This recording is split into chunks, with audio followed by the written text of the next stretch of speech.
He built his career on tearing apart religious beliefs, but when he turned his scrutiny on one student, her response shook him to his core.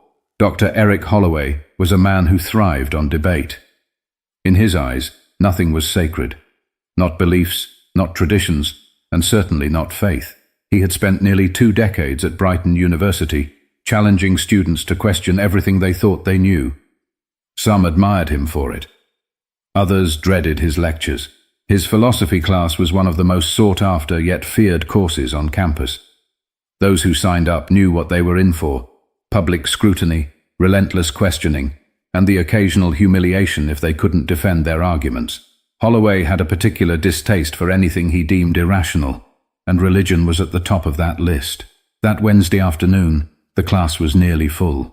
The air inside Hamilton Hall carried the quiet hum of anticipation as students settled in, flipping through their notes and preparing for another heated discussion.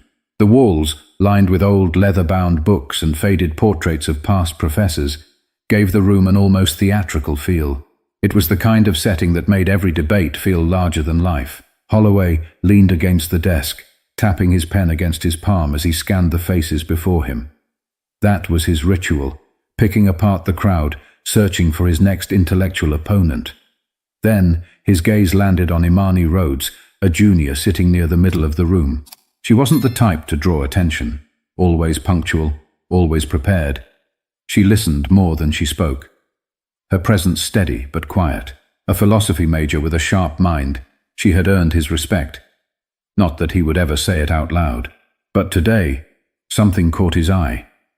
A delicate gold cross rested just below her collarbone, its small frame glinting under the classroom's fluorescent light. It was subtle, almost easy to miss. But to Holloway, it stood out like a beacon. His lips curled into a smirk. "Miss Rhodes," he called, his voice cutting through the low murmurs. Imani looked up, her fingers tightening slightly around her pen. "Yes, Professor." Holloway took a step forward, tilting his head as if studying an abstract painting. "Tell me something," he began, his tone casual, almost amused. "That necklace of yours, is it just for decoration? Or does it actually mean something to you?" A few students shifted in their seats. Imani blinked, processing the question. She glanced down at the cross, her thumb grazing over its smooth surface. "It means something," she answered simply. Holloway nodded, pretending to give it some thought. "I see. So you wear it because you believe in what, exactly?" Imani knew where this was going. She had seen it before, how he set his traps, how he chipped away at people's convictions until they were left scrambling for solid ground.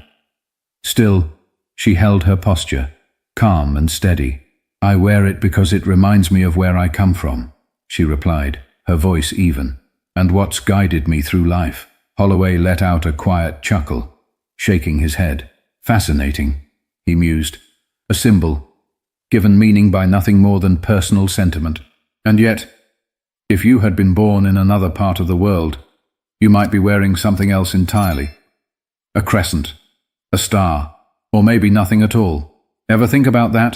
A few students exchanged glances, sensing the tension rising. Imani didn't flinch. "I have," she said. "But," Holloway's smirk widened. He leaned back against his desk, crossing his arms like a man who had already won an argument before it even started. "But," he repeated, prompting her to continue. Imani met his gaze, her expression unreadable. "I've thought about it," she said, "and I understand that different people believe different things. But that doesn't change what this means to me." Holloway let out a quiet chuckle, shaking his head. "Ah, yes. The ever-persistent human tendency to cling to the familiar. Tell me, Miss Rhodes, have you ever questioned it? Or is it just something you accept because it was handed down to you like an old family recipe?" A few soft laughs rippled through the room. Not cruel, just the kind of amusement that came when someone was glad not to be the one in the spotlight. Imani didn't respond right away. She could feel the weight of every pair of eyes on her, waiting to see if she'd crumble under the pressure. Holloway, sensing hesitation, pressed on. "I mean, think about it. That little gold cross. Does it actually do anything? Has it ever stopped a tragedy, fixed a broken heart? Or is it just a piece of metal with a history that people keep repeating to themselves because they're afraid of uncertainty? More laughter now, a little louder this time. Imani's grip on her pen tightened, but her face remained still. Holloway continued, his voice carrying the confidence of a man who had done this dozens of times before. You're a smart young woman, Miss Rhodes. I imagine you've read Plato, Kant, Nietzsche, philosophers who spent their lives questioning reality. But here you are, holding onto a trinket as if it holds the key to the universe. Tell me, if you lost it tomorrow, would anything in your life actually change? Silence. Imani exhaled slowly. She could feel the knot forming in her stomach, the heat rising in her face. Not from embarrassment, but from something deeper. Something that had been sitting inside her for a long time, waiting for the right moment to be spoken aloud. She looked at Holloway, really looked at him. The way he leaned back so casually, so sure of himself. The way he scanned the room, gauging reactions like an actor feeding off his audience. She could tear apart his argument if she wanted to. She had studied logic, understood fallacies, knew exactly where his reasoning was flawed. But that wasn't what this was about. This wasn't a debate. It wasn't about proving him wrong. It was about something much bigger. So she took a breath, steadied herself, and finally spoke. You think this is about logic, but it's not. A shift in the room. A pause. Students sat up a little straighter, sensing that whatever was coming next wasn't going to be what they expected. Holloway raised an eyebrow, intrigued. Oh, then what is it about? Imani held on to the cross, her fingers resting against the metal. It's about who I am, and the people who came before me. But Holloway wasn't done yet. Holloway scoffed, shaking his head. Ah yes, the sentimental argument, he said, pushing away from the desk. He paced in front of the classroom, hands gesturing as if unraveling some grand illusion. History, heritage, a sense of belonging. Convenient, isn't it? But let's not confuse emotion with truth. You see, Miss Rhodes, what you call identity, I call conditioning. You wear that cross because someone, somewhere, told you it meant something. But strip away the stories, the traditions. What's left? Nothing but metal. An accessory with no power beyond what you assign to it. He turned back to her, arms crossed. So tell me, is that really faith, or just nostalgia wrapped in superstition? The class was dead silent. Some students stared down at their notebooks, avoiding eye contact, while others watched with a mix of curiosity and discomfort. This was what Holloway did best. Strip things down to their bare bones, leaving people exposed with nothing to hold on to. But Imani didn't look away. She could have fought back with cold logic, could have thrown academic theories at him like so many others had tried before. But Holloway didn't need another argument. He needed something real, so she spoke. You see this cross? She said, holding it up slightly so the light caught it again. This was my grandmother's. She gave it to me the night before she died. A ripple of stillness moved through the room. Even Holloway's smirk faltered just slightly. She was born in 1943, Imani continued, her voice steady but thick with something deeper. She grew up in a time when people like her weren't allowed in certain schools, when she had to sit at the back of a bus, when her faith was one of the only things no one could take from her. Holloway's expression shifted, but he said nothing. She wore this cross through marches, through nights when she wasn't sure if my mother would make it home safe. She held on to it when they threatened to burn down her church. And when I was a little girl, she told me something I'll never forget. Imani looked down at the cross, her fingers brushing over it gently before she lifted her gaze back to Holloway. She told me, faith isn't about proving something to people who don't believe. It's about knowing who you are, even when the world tries to tell you otherwise. A few students shifted in their seats, their eyes flicking between Imani and Holloway. Imani let her words settle before she continued. You say, this is just metal, she said quietly. Maybe it is, but when my grandmother held it, it was a reminder that she wasn't alone. When I wear it, it reminds me that no matter how much doubt there is in the world, there's something bigger than myself that keeps me standing. You call that conditioning. I call it strength. Holloway opened his mouth, but for the first time, nothing came out. Imani leaned forward slightly. You asked me if I've ever questioned my faith, she said. I have, and every time I do, I find another reason to hold on to it. But the real shift wasn't happening with Holloway. It was happening with the rest of the room. A thick silence hung over the room.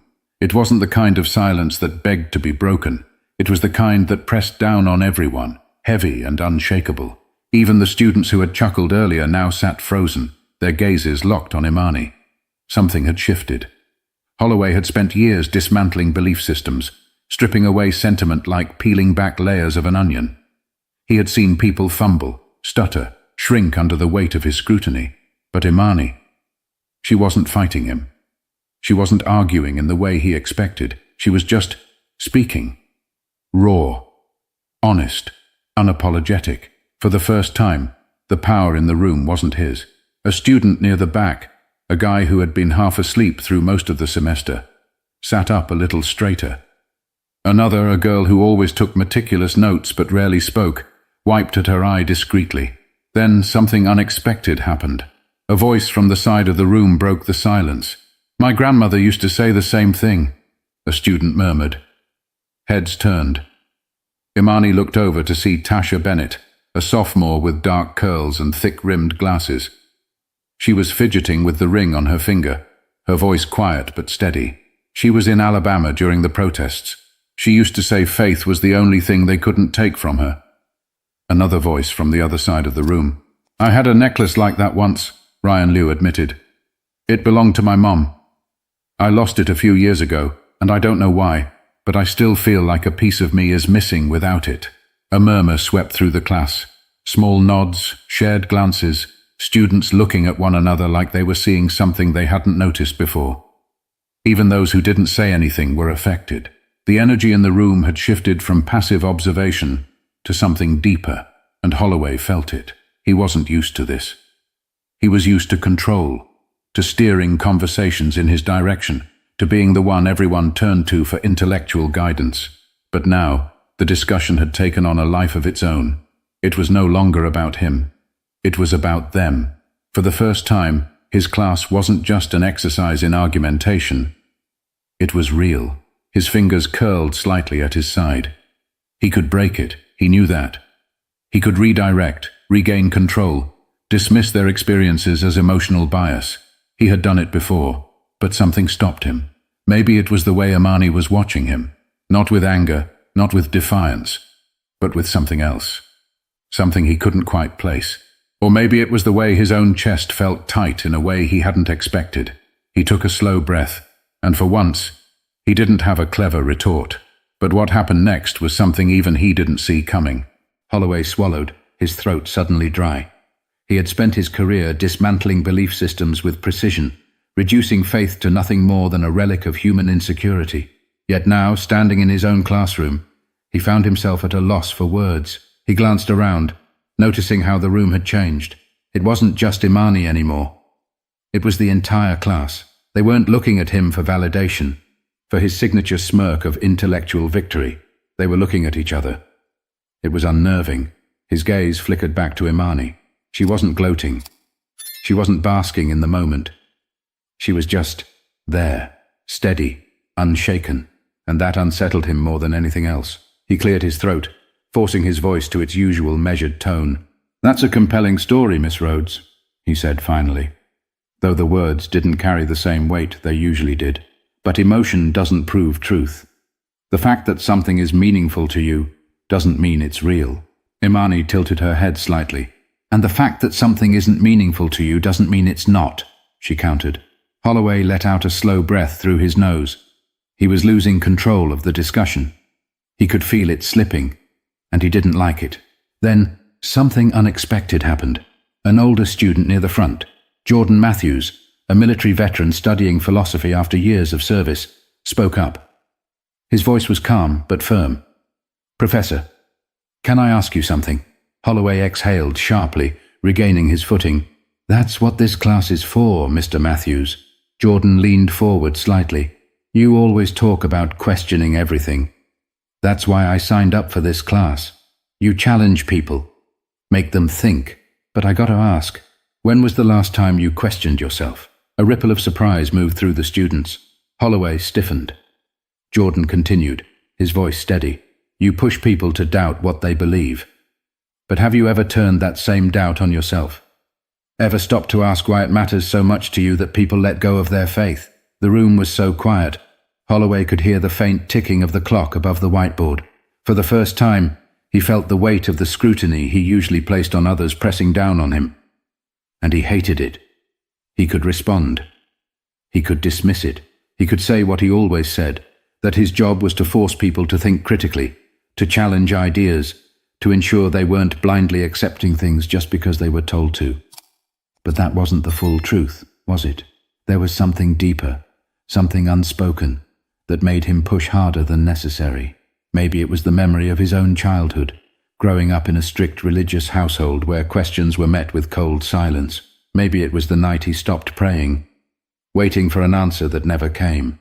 Maybe it was the way faith had always felt like a chain around his neck rather than a source of comfort. Maybe it was because deep down he envied people like Imani, people who still believed. He clenched his jaw. "I don't need to question myself, Mr. Matthews," he said finally, his voice controlled, but lacking its usual confidence. "I already have." Jordan didn't argue. He just nodded. And for the first time in his career, Dr. Holloway felt like he had lost something. Something he couldn't quite name, but the real lesson was yet to come. Class ended 10 minutes later, but no one rushed out like they usually did. The usual shuffle of backpacks, the scraping of chairs against the floor, none of it happened. Instead, students moved slowly, some glancing back at Imani as they packed their things. A few lingered near the door, whispering to each other in hushed tones. Holloway remained at his desk, pretending to sort through papers. In reality, he was stalling. He didn't want to leave first. He knew that if he walked out now, it would feel like retreating. And he refused to accept that. But then Imani did something he didn't expect. She walked up to him. She didn't look smug. She didn't look like someone who had just won a debate. If anything, she looked calm, steady, just as she had been the entire time. Holloway set his pen down and met her gaze. Imani studied him for a moment before speaking. "You know," she said softly, "if you ever did want to talk about what made you stop believing, I'd listen." Holloway blinked. Of all the things she could have said, that was the last thing he expected. Not an argument, not a parting shot, an offer. He could have brushed it off, could have laughed, could have told her that his personal beliefs weren't relevant to the discussion. But something about the way she said it made it impossible to dismiss. Because deep down, he knew she wasn't trying to change him. She was just giving him space, something he had never given others. Holloway exhaled, glancing at the cross still hanging around her neck.